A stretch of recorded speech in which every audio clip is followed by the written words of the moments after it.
What did it feel like to fight on a medieval battlefield? Well, if you survived, you might have felt like your soul had been ripped out and stomped on by 20,000 angry hobos. And when we're not thinking about duels, we're usually thinking about mounted knights charging across a field in perfect formation, their lances pointed forward as they smash into the enemy. That's what most soldiers did for weeks at a time because sleep was safer than any bed they could find. They knew that the front rank would get tired quickly, and they wanted to make sure they had fresh troops ready to take over. While he doesn't describe the sounds of the battlefield, he paints a vivid picture of the sights, smells, and emotions that accompany medieval combat. He writes that the most frightening thing you could see was a battle joined by cavalry who beat the field with their loud war cries and the flashing of their lances and swords under the sun. Once close to the enemy, each man tried to put his lance into the first opening he could find. Accounts from ordinary foot soldiers or peasants pressed into service, for example, would offer valuable perspectives on the hardships, challenges, and fears they faced during such conflicts. Primary sources like these help us reconstruct a more complete and empathetic picture of the medieval battlefield experience, acknowledging the diversity of voices and perspectives that contribute to our understanding of history. But those who were unhorsed suffered a sorry fate. For once on the ground, it was hard to defend oneself against horsemen. In fact, the vast majority of medieval fighters never even drew a sword in anger. And when it came, you swung your weapon as hard as you could, hoping that you wouldn't be the one to die in the next swing. And since most of the soldiers you were fighting against were just as green as you were, that was usually a good strategy, but you didn't choose who you fought against. As a medieval infantryman, you went where your lord told you to go and you fought who he told you to fight, regardless of whether or not they were armed. And even though they were dead, looting the fallen was a standard practice. Because if they had, they would have brought home stories that would haunt them for the rest of their lives. They would have carried with them the memories of friends and comrades who had died horrible deaths all around them. If you survived, no one would believe your story. And don't forget to subscribe so you never miss a new episode. Thanks for watching. If you didn't survive, well, no one would care. And that's why it's so important that we study the past, so that we can learn how to be better people in the future. And they would have seen things that they would never forget, like entire families slaughtered in cold blood, the limp bodies of children left lying in the dirt, and the vacant stares of young men who had lost everything. So many soldiers would strip the armor and valuables from the bodies of their enemies before they were even cold. Given the chance, they would have traded their experiences for a lifetime of debauchery and vice. And in the Middle Ages, that was an option. Unlike today, where PTSD is considered a legitimate cause for disability, medieval soldiers who showed signs of emotional trauma were usually just called cowards or worse, branded as witches. And oftentimes, those soldiers were more concerned with stealing stuff than giving their fallen comrade a proper burial. In fact, most soldiers were thrown into mass graves along with everyone else who had died on the field, even if they were still breathing. And sometimes you were ordered to attack people who weren't even trying to fight back, like when your lord decided it was time to pillage a village. And that's because swords were expensive and most soldiers couldn't afford one, much less the training it took to use one properly. And that was because the real threat wasn't the soldier in front of them.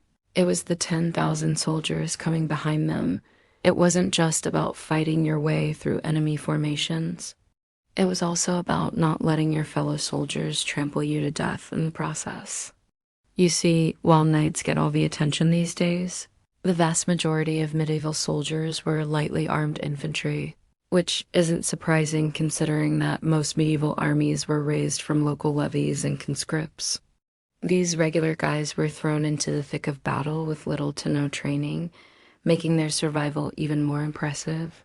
Because pillaging villages was standard practice during medieval warfare, Farmers were often the ones bearing the brunt of the violence, not because they had anything to defend themselves with. And while that may sound low compared to modern standards, remember that the medieval army was huge. The Battle of Carnsibis alone involved tens of thousands of soldiers on each side.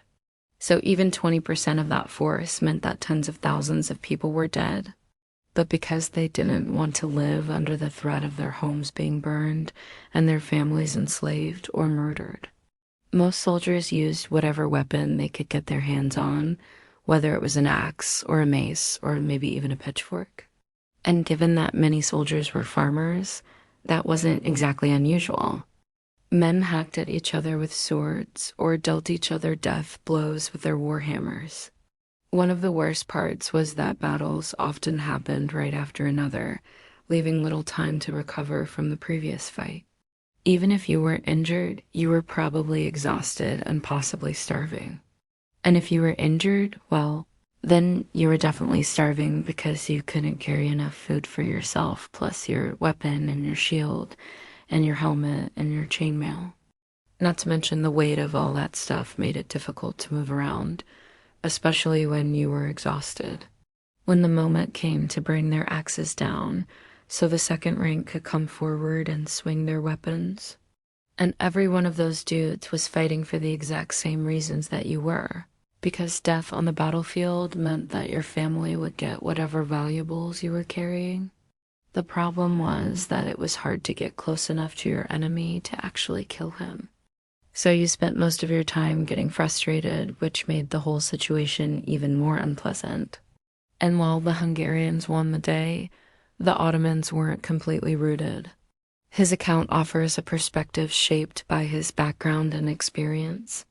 To better understand the realities of medieval warfare, it's crucial to consider the accounts and experiences of other participants, including those from different social classes and nationalities. By doing so, we can gain a more comprehensive and nuanced understanding of what it was really like to fight on a medieval battlefield, acknowledging that the experience varied greatly depending on one's position and circumstances. In fact, according to Fovart, the Turkish king was able to escape the carnage, though he did lose his crown in the process. Fovart witnessed the horrors of war firsthand, and his account offers a glimpse into the brutal realities of medieval combat. His description of the battle as a mix of terror, bloodshed, and desperate struggles for survival captures the essence of what it must have been like to fight in such a chaotic and unforgiving environment. The inclusion of details like the flashing of swords under the sun and the sight of men on the ground desperately defending themselves adds a visceral immediacy to the narrative. These vivid descriptions create a sense of the overwhelming sensory experience of a medieval battlefield, immersing the reader in the sights, sounds, and even emotions of battle. We can get an idea of how this kind of formation fighting actually played out thanks to a few surviving contemporary accounts of medieval battles. And they were forced to march with their unit for days or even weeks before finding themselves in the middle of a battle. So by the time the fighting started, most soldiers were exhausted and probably hungry too. The food wasn't great and oftentimes didn't fill you up. And if you were unlucky enough to catch the plague, then you'd be even weaker than you already were. And sure, those things happen sometimes, but there's a lot more to fighting in the Middle Ages than that. You might have breathed in the metallic tang of blood, mingled with the musky stench of stale sweat and mud.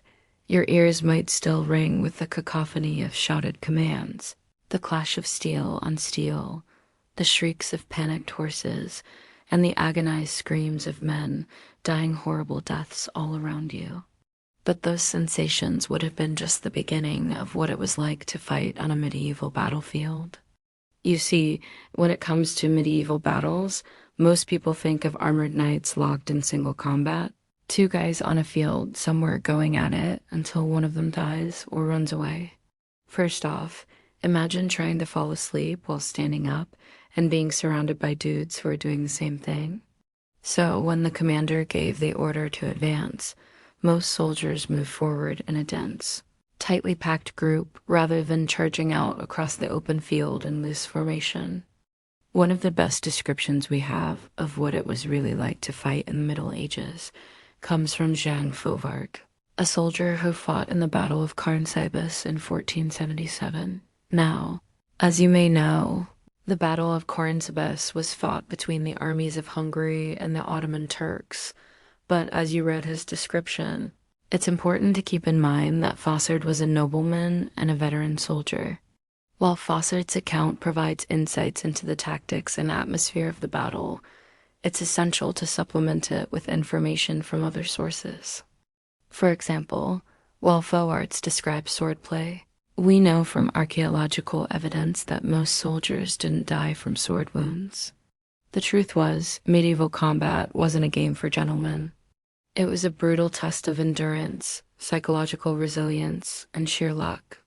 And the worst part was that you were surrounded by thousands of dudes who were just as tired as you were, just as hungry as you were, and just as desperate as you were.